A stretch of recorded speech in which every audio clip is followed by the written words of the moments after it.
Om Swastiastu. Assalamualaikum warahmatullahi wabarakatuh. Shalom, Namo Buddhaya, salam sejahtera untuk kita semua. Baik, pada kesempatan kali ini saya akan membuat sebuah video yang mana video ini dipergunakan untuk keperluan Serdos, ya, di mana isi dari video ini merupakan pernyataan diri dosen dalam unjuk kerja Tridharma Perguruan Tinggi atau bisa disebut dengan PDD UKTPT. Baik, langsung saja. Yang pertama adalah ke perkenalan terlebih dahulu. Ya, jadi sebelumnya perkenalkan, nama saya Ana Agung Gede Adi Mega Putra, Sarjana Sosial Hindu, Magister Pendidikan, biasa dipanggil dengan Gungde. Kemudian saya ditempatkan di program studi Teknik Informatika Universitas Primakara di Bali. Nah, saya sendiri di Primakara itu mengajar mata kuliah wajib kurikulum yang terdiri dari agama, Pancasila, kewarganegaraan, dan juga bahasa Indonesia. Pada mata kuliah wajib kurikulum ini, kami di Primakala menggunakan MKWK berbasis project, yang mana artinya mahasiswa selain mendapatkan perkuliahan secara teoritis di kelas dari pertemuan 1 sampai pertemuan 7, mahasiswa juga diberikan penugasan berupa project, yang mana itu dilakukan pada pertemuan ke-9 sampai dengan pertemuan ke-15. Mahasiswa terjun ke lapangan, kemudian mencari mitra secara berkelompok, yang mana mereka harus menyelesaikan sebuah permasalahan yang dihadapi oleh mitra. Kami sendiri menggunakan pendekatan design thinking yang terdiri dari tahap empathize, kemudian ada define, kemudian ada tahap ideate, ada prototype, dan terakhir ada testing dan validasi. Nah, setelah itu mahasiswa akan melakukan proyek dengan tema SDGs atau Sustainable Development Goals. Nah, jadi pada kesempatan kali ini saya akan membawakan salah satu mata kuliah, yaitu pendidikan agama. Ya. Mata kuliah agama sendiri merupakan mata kuliah umum yang bertujuan untuk menumbuhkan pemahaman, kemudian menumbuhkan juga penghayatan, dan tentunya melakukan pengamalan terhadap nilai-nilai dari keagamaan yang dijiwai oleh iman dan juga takwa. Sehingga nanti mahasiswa ketika melaksanakan kegiatannya, baik itu di dalam kampus maupun di luar kampus, di dalam kehidupan sehari-hari, itu mereka dapat memiliki rambu-rambu dalam bertingkah laku atau beraktivitas. Nah, berikutnya mulai mata kuliah ini, mahasiswa diarahkan menjadi pribadi yang humanis, kemudian kreatif, taat terhadap hukum, dan adaptif terhadap perubahan. Mengingat pada saat ini perubahan sangat pesat, sehingga diperlukan yang namanya kemampuan untuk mampu beradaptasi dengan baik. Nah, banyaknya hal-hal negatif yang muncul dari luar itu bisa menjadi pengaruh yang buruk bagi mahasiswa, sehingga melalui mata kuliah agama ini, mahasiswa akan dibekali dengan pemahaman terkait dengan kearifan lokal dan juga budaya, serta nilai-nilai yang sudah berkembang di masyarakat Indonesia, sehingga sesuai dengan pengamalan dari Pancasila, yaitu sila pertama. Kemudian selain membangun etos kerja yang positif, tentunya pendidikan agama juga membentuk karakter yang peduli terhadap sosial, kemudian berjiwa pemimpin, serta mampu rukun dan harmonis dengan sesama dan lingkungannya. Nah, itulah deskripsi dari mata kuliah agama. Kemudian adapun capaian pembelajaran di mata kuliah agama sesuai dengan RPS dan juga kurikulum yang berbasis outcome based education. Nah, di sini yang pertama menerapkan nilai bersih. Nah, nilai bersih ini tertuang seperti dengan bagaimana mahasiswa bisa jujur dalam melakukan aktivitasnya, menghindari tindakan plagiarisme, ya, dan lain sebagainya. Kemudian tetap berintegritas serta mampu bertakwa kepada Tuhan Yang Maha Esa. Ya. Berikutnya, mampu menerapkan nilai peduli, seperti mereka menunjukkan empati.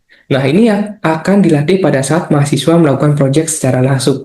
Bagaimana mereka menggali permasalahan melalui wawancara, dan di sana mereka mampu menerapkan yang namanya nilai-nilai atau menunjukkan nilai empati. Berikutnya, mampu mengimplementasikan critical thinking skill. Ya, ketika mendapatkan sebuah permasalahan, ketika melaksanakan proyek, mereka akan mencari solusi sekreatif mungkin. Dengan adanya keterbatasan dari sumber daya, keterbatasan dana, nah mereka akan menggali lebih banyak, sehingga critical thinking skill-nya akan terasah. Demikian juga dengan perkuliahan, di perkuliahan mereka bisa diberikan yang namanya studi kasus dan lain sebagainya. Berikutnya, mampu menerapkan nilai-nilai kepemimpinan seperti mengarahkan dan motivasi untuk mencapai tujuan bersama. Nah, itulah capaian pembelajaran yang ingin didapatkan dari mata kuliah agama. Kemudian untuk materi pembelajaran, itu ada 8. Yang pertama terkait dengan agensi pendidikan agama dalam membangun basis kepribadian yang humanis. Berikutnya, ajaran teologi ketuhanan dalam membangun kepercayaan dan keyakinan. Tujuan hidup menurut kitab suci ya di era globalisasi. Kemudian etika agama dan dinamikanya dalam membangun moralitas termasuk juga etika media sosial. Berikutnya ada kerukunan inter dan antar umat beragama serta dengan pemerintah. Ini adalah materi yang akan saya bawakan pada saat micro teaching. Berikutnya bisnis menurut agama Hindu. Berikutnya kepribadian yang berjiwa pemimpin, taat hukum, kreatif, inovatif, sehat, dan adaptif dalam sebuah proyek. Dan terakhir ajaran agama dalam menghadapi permasalahan sosial atau SDS dan perkembangan iptek dalam sebuah proyek. Nah, adapun pelaksanaan pembelajaran di sini saya menggunakan metode pembelajaran yang interaktif dan aktif dengan pendekatan case-based learning. Jadi mahasiswa nanti akan diberikan studi kasus dan mereka menyelesaikan kasus tersebut di dalam kelas. Berikutnya ada small group discussion, ya hampir sama. Small group discussion dan case-based learning juga nanti bisa ditopang dengan flipped learning, di mana saya memberikan mereka video terkait dengan materi yang sudah saya siapkan. Kemudian di kelas kita lebih ke case-based sama small group discussion. Kemudian yang ketiga adalah project-based learning. Seperti yang saya jelaskan di awal, mahasiswa wajib melakukan project di pertengahan semester. Nah, adapun sistem pembelajaran, kita menggunakan sistem pembelajaran yang sifatnya blended learning, ya. Jadi perpaduan antara luring di kelas dan juga daring melalui sinkron dan asinkronus menggunakan LMS. Nah, style daring ini kita biasanya menggunakan sinkronusnya itu berupa pertemuan langsung, ya tatap maya. Sementara asinkronus kita menggunakan LMS, yaitu LMS-nya Primakara bernama Edley, ya. Berikutnya ada penilaian. Penilaian dilakukan secara berkelanjutan. Itu dapat melalui sebuah penilaian kuis, kemudian presentasi proyek, penilaian mitra, peer-to-peer review, serta ujian tulis refleksi individu dan partisipasi dalam diskusi kelas. Itulah komponen penilaian. Setiap komponen penilaian kita sudah menyiapkan rubrik penilaian. Baik, demikian dulu untuk pernyataan diri saya dan dalam pengenalan mata kuliah dan juga pengenalan dosen. Berikutnya akan kita lanjutkan dengan micro teaching bersama dengan mahasiswa. Baik, Om Swastiastu. Assalamualaikum warahmatullahi wabarakatuh. Shalom, nama budaya, salam sejahtera untuk kita semua.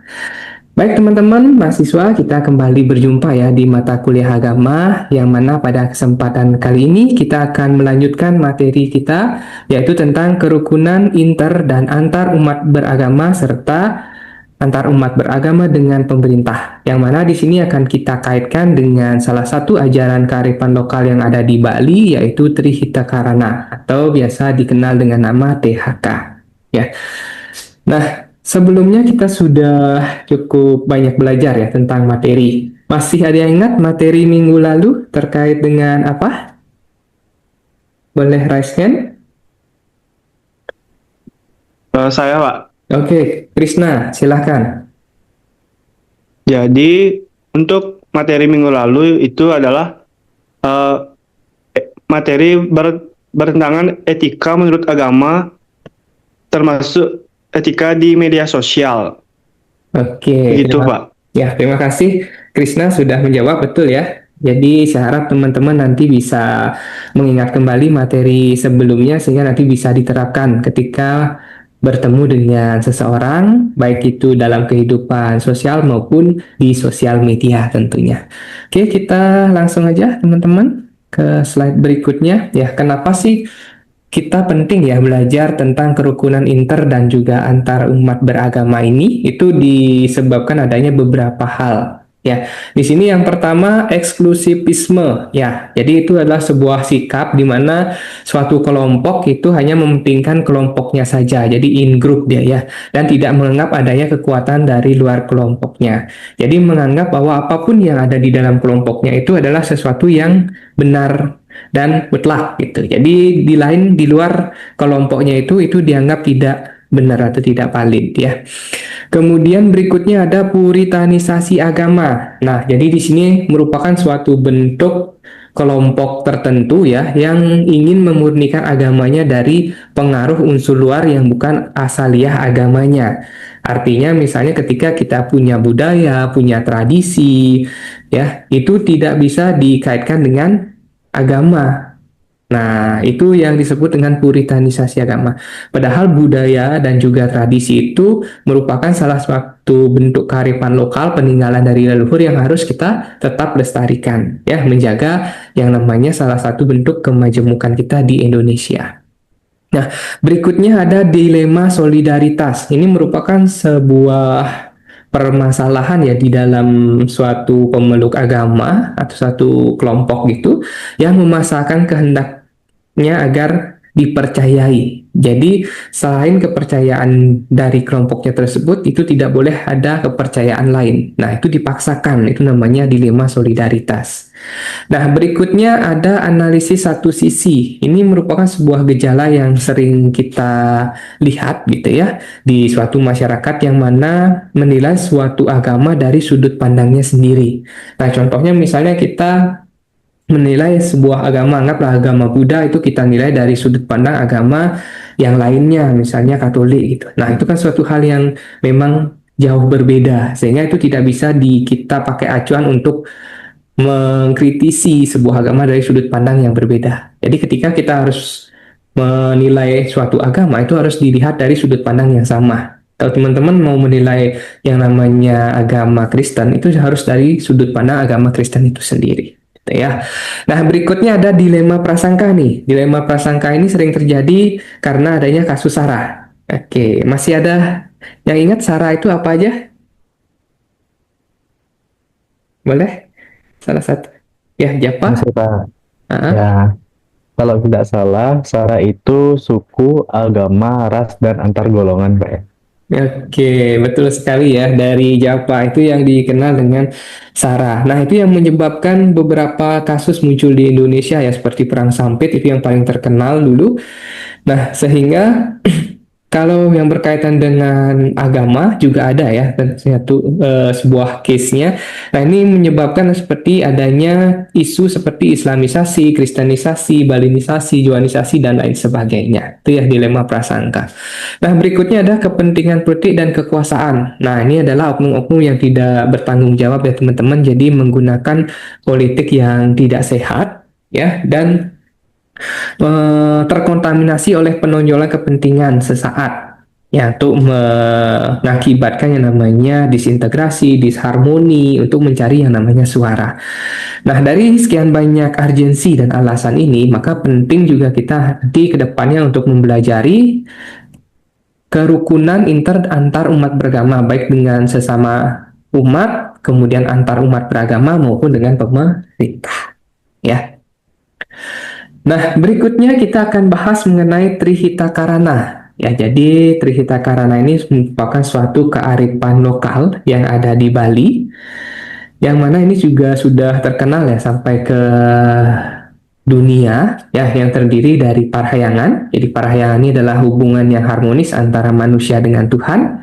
Ya, ada yang bisa ngasih contoh hubungan harmonis dengan Tuhan?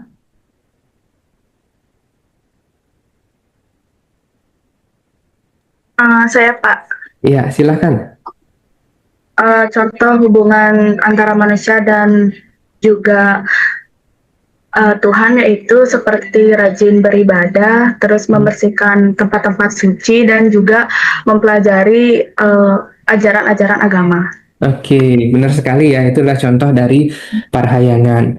Kemudian kalau pawongan. Nah, pawongan. Ada yang tahu pawongan itu kan hubungan yang harmonis dengan sesama manusia. Gimana bentuk hubungan yang harmonis sesama manusia? Ada? Contohnya dalam kehidupan teman-teman misalnya dengan Ya, temannya. ya Pak, izin jawab. Oke, Java, apa Java? Kalau Ya, mungkin Pawongan. kalau Pawongan dari segi sehari-hari Pak ya, mungkin dengan tidak mengejek teman, terus saling merangkul satu sama lain, tidak apa apa namanya, tidak mengucilkan dan lain sebagainya gitu mungkin Pak. Ya, betul ya dari Java ya. Nah, itu bentuk dari pawongan. Jadi bagaimana kita berhubungan yang baik dengan sesama manusia. Terakhir ada palemahan ya. Ini hubungan harmonis antara manusia dan juga lingkungan. Nah, contohnya itu misalnya seperti kita menjaga sampah, tidak buang sampah sembarangan ya. Bukan sampahnya sih dijaga. Tapi tetap memperhatikan lingkungan. Kemudian tidak menebang pohon sembarangan ya, apalagi pohon-pohon besar gitu. Jadi kita harus tetap menjaga kelestarian lingkungan ya. Kemudian dalam Atharva Weda juga disebutkan bahwa kedamaian dan ketentraman batin merupakan dambaan setiap makhluk. Tidak hanya umat manusia tetapi juga tumbuhan, tanaman dan juga binatang. Inilah yang kita konsepkan dalam ajaran Trihitakarana. Oke, baik. Berikutnya ya, teman-teman. Di sini ada kerukunan inter dan antar umat beragama serta dengan pemerintah.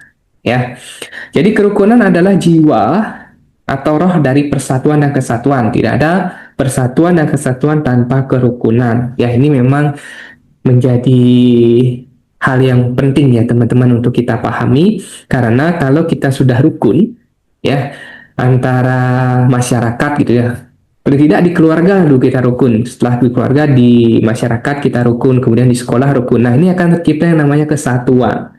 Sehingga nanti ketika kita menghadapi sebuah permasalahan, itu kita akan banyak punya dukungan. Walaupun misalnya kita dari suku, agama, dan ras yang berbeda-beda, tapi dengan adanya kerukunan kita bisa saling tolong-menolong, saling bahu-membahu, seperti itu ya. Nah, kemudian dalam wujudkan kerukunan, ya, pemerintah juga sudah menetapkan yang namanya trikerukunan umat.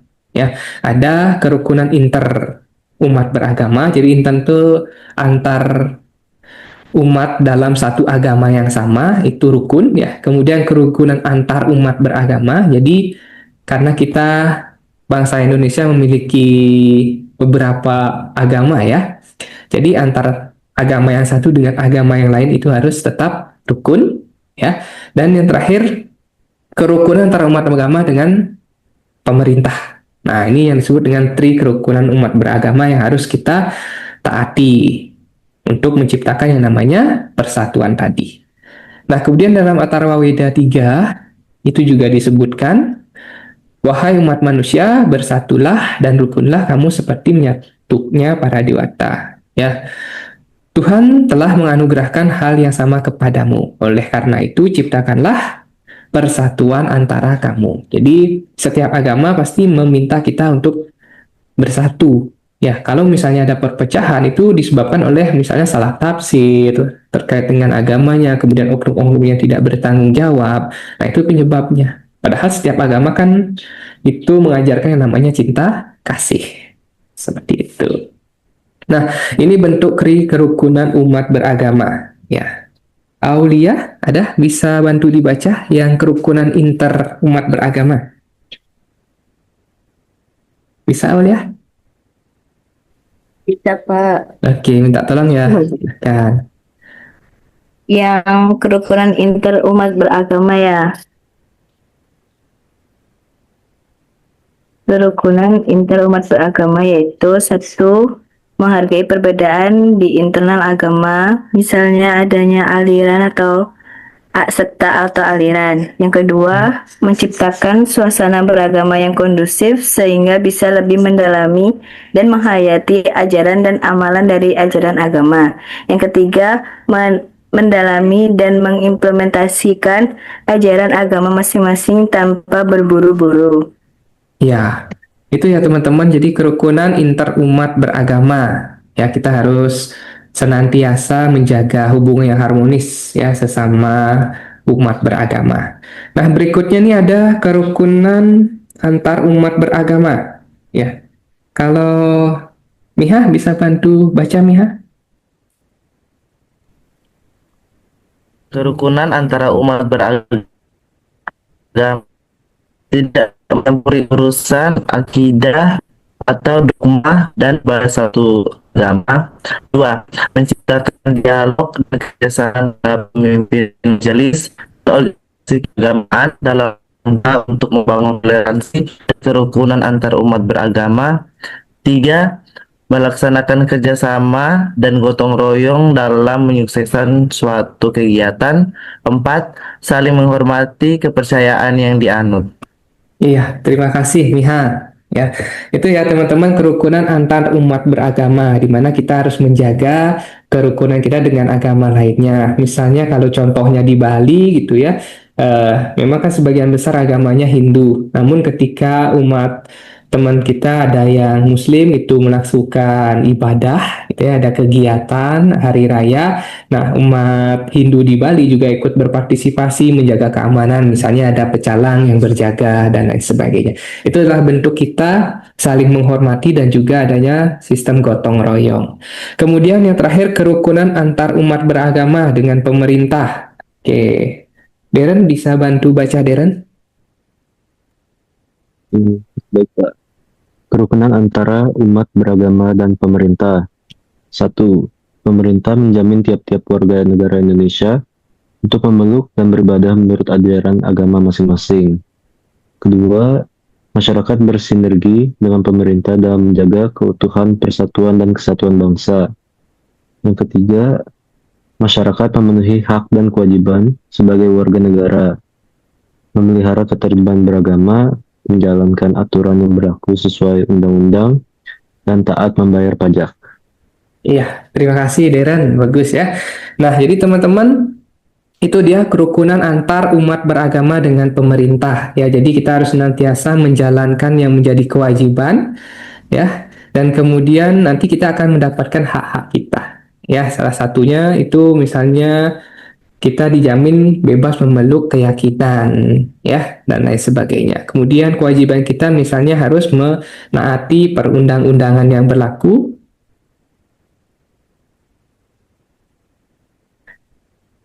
ya, dan kemudian taat membayar pajak, ya. Oke, berikutnya ada nggak yang bisa ngasih contoh misalnya di Primakara bentuk kegiatannya seperti apa ya, kita rukun-rukun dalam beragama? Misalnya ketika kita di kampus, ada yang bisa ngasih contoh? Saya izin jawab mungkin. Oke, Java, silakan. Oke, mungkin kalau dari segi kehidupan di kampus, Pak ya, Ya. kan di kampus tuh ada banyak dari mahasiswa tuh berlatar agama yang berbeda-beda, mulai dari Hindu, Muslim, Kristen, Katolik, dan lain sebagainya. Mungkin kalau dari segi kerukunan berkehidupan, Pak, ya, mungkin dari berteman dengan beda agama, mungkin Pak, menjalin hubungan dengan teman-teman yang beda agama, serta menghormati jika teman-teman itu lagi melakukan sebuah ibadah, atau misalnya yang Muslim sedang puasa di bulan Ramadan tuh, jadi kita mungkin lebih respect sedikit untuk menghargai yang sedang berpuasa, gitu mungkin Pak. Gimana? Oke, terima kasih Java, bagus ya jawabannya. Nah, berikutnya kita akan lanjutkan nih teman-teman ke materi berikutnya. Nah, tadi kita salah satu kewajibannya adalah membayar pajak. Nah, kenapa sih kita penting untuk membayar pajak atau inklusi pajak di perguruan tinggi? Nah, ini disebabkan oleh beberapa faktor ya. Yang pertama, faktor ketidaktahuan terhadap apa yang dimaksud dengan pajak dan untuk apa pajak itu dipungut. Nah, padahal pajak itu sendiri kan merupakan pendapatan negara terbesar ya. Jadi 80% pendapatan negara itu dari pajak. Jika tidak ada pajak, maka kita tidak bisa menikmati fasilitas yang ada saat ini, misalnya jalan, gitu ya, fasilitas rumah sakit, BPJS, dan lain sebagainya. Berikutnya adanya kecurigaan yang ditimbulkan oleh pihak-pihak tertentu terhadap pemungutan pajak yang dianggap rawan untuk diselewengkan oleh pihak pemungut pajak. Nah, ini memang kecurigaan ya dari masyarakat bahwa mereka yang nerima pajak itu nanti bisa korupsi dan lain sebagainya. Padahal pajak itu kan sistemnya nggak seperti itu ya. Jadi kita bayarkan ke negara, nanti dari negara yang ngolah langsung gitu ya, bukan perseorangan. Kemudian anggapan bahwa pajak itu memberatkan sehingga menimbulkan berbagai cara untuk atau strategi untuk menghindari pembayaran pajak. Ya, kemudian yang terakhir pentingnya menyadari urgensi pajak bagi berlangsungan hidup berbangsa, bermasyarakat dan bernegara. Nah, dengan kita membayar pajak itu sebenarnya kita sudah menjalankan beberapa ajaran agama. Mulai dari pertama itu Dharma Negara, yang mana menjalankan kewajiban sebagai warga negara berbakti kepada Tuhan Yang Maha Esa. Kemudian kita juga menjalankan yatnya, yaitu pengorbanan yang sifatnya tulus dan juga ikhlas demi memajukan kesejahteraan umum dan mencerdaskan kehidupan bangsa sesuai dengan sila atau amanat Pancasila yang kelima. Kemudian ada dana punya, jadi kita berbagi kepada orang-orang. Dan yang terakhir, kita telah menerapkan ajaran seperti Trihita Karna, Pancayama Brata, Trikaya Parisudo, dan lain sebagainya. Nah, sekarang kita akan lanjut nih ke teman-teman ke studi kasus. Tadi sudah saya sampaikan materinya. Nah, sekarang di sini ada sebuah permasalahan. Ya, suatu hari sebuah kampus di kota besar merencanakan pembangunan rumah ibadah bersama di area kampus yang dapat digunakan oleh seluruh sivitas akademika dari berbagai agama. Namun muncul perbedaan pendapat di kalangan mahasiswa. Sebagian mendukung karena dianggap sebagai bentuk toleransi dan kebinekaan, sementara sebagian lagi merasa identitas keagamaan mereka akan tercampur dan tidak dihormati. Situasi ini menimbulkan perdebatan baik di ruang kelas, media sosial, maupun organisasi kemahasiswaan. Pihak rektorat mengundang perwakilan mahasiswa untuk berdiskusi dan mencari solusi bersama agar tidak terjadi perpecahan dan kampus tetap menjadi ruang belajar yang damai. Berdasarkan konsep kerukunan umat beragama, bagaimana seharusnya mahasiswa menyikapi perbedaan pandangan tersebut? Ya, ada yang mau berpendapat? Ya, nanti buat jawaban ya terkait dengan studi kasus ini, kemudian nanti silakan dikumpulkan di Edlink yang sudah saya siapkan. Jadi nanti bisa diupload dan diunggah di sana. Nah, sekarang ada yang mau berkomentar terlebih dahulu? Coba saya, Pak, ya. Oke, silahkan Intan. Jadi sikap yang harus dikedepankan oleh mahasiswa adalah seperti musyawarah, terus dialog, toleransi, dan saling menghargai. Dengan berpegang pada prinsip kerukunan umat beragama, perbedaan tidak menjadi sumber perpecahan, melainkan menjadi kekuatan untuk membangun harmoni, perdamaian, dan rasa kebersamaan di lingkungan kampus. Oke, bagus sekali jawabannya ya. Jadi tetap kita harus toleransi, kemudian mengutamakan yang namanya komunikasi. Jadi apapun yang sudah kita komunikasikan dengan sebaik-baiknya, itu pasti akan mendapatkan hasil yang bagus ya. Karena salah satu silanya kan misalnya kita harus musyawarah untuk mufakat, sehingga nanti dapat memperoleh solusi terbaik. Nah, buat teman-teman yang lain juga silahkan dibuat dulu ya. Saya beri waktu sekitar 30 menit ya. Silahkan nanti teman-teman kerjakan studi kasus ini. Kemudian nanti silahkan diunggah di Edlink atau LMS yang sudah kita siapkan. Oke. Ada pertanyaan teman-teman terkait dengan materi yang sudah kita bahas? Sejauh ini paham ya? Sudah Pak, aman. Paham. Oke, sudah paham.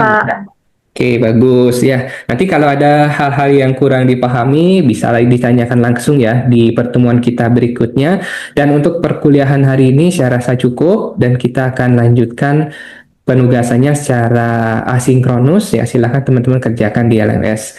Akhir kata, saya ucapkan terima kasih dan saya tutup dengan Paramo Santi. Om Santi Santi Santi Om. Wassalamualaikum warahmatullahi wabarakatuh. Salam sejahtera untuk kita semua.